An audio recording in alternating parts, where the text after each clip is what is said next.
For more on this story, our French politics editor, Marc Perelman, joins me here in the studio. Hello there. Hello. So he's coming back after 10 years away, and there's quite a lot of preparations in place for his return. Tell us a little more about that. Well, preparation is maybe not the exact word. There's a lot of expectation. There's a lot of tension, apparently, already, I was told, around the airport. He's supposed to touch down in something like 6 hours or so. His supporters are trying to go to the airport, but he is only expected to stay there for a little while.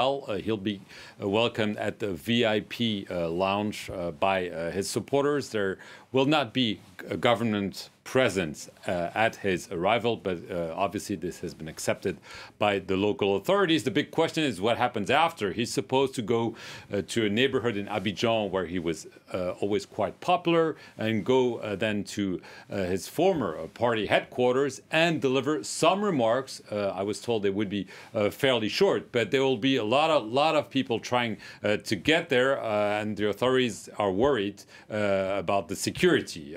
They're afraid that there might be some violence, too many people on the streets with COVID regulations around. So there's a lot of expectation because this has been 10 years for Laurent Gbagbo, 10 years where he was in jail, on trial, and finally acquitted, and now on his way back. That doesn't mean that everything is fine for him. He's has legal clouds hanging over him, and everybody's wondering at 76, what will his future look like? Right, because the man he refused to concede to 10 years ago is still president today.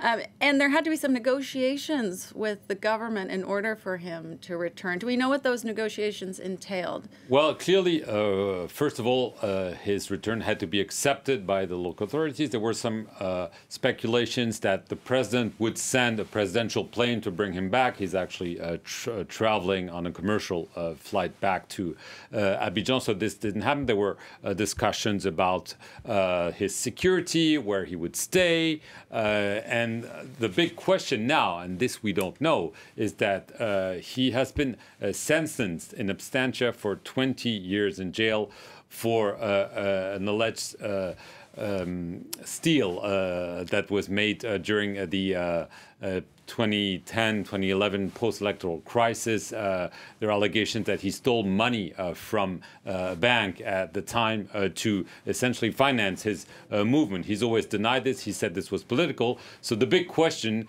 is whether the president, Alassane Ouattara, will essentially clear him from those charges, because as a president he can do so. This is the last card that Ouattara has, because he wants to make sure that having Laurent Gbagbo come back is something that might help reconciliation, but he certainly doesn't want him to play a role in the future. Yes, he's 76, but Nelson Mandela was elected when he was 78 years old as Laurent Gbagbo's lieutenants always underline when you speak to them about the future of Laurent Gbagbo. So a big question mark still hanging over that.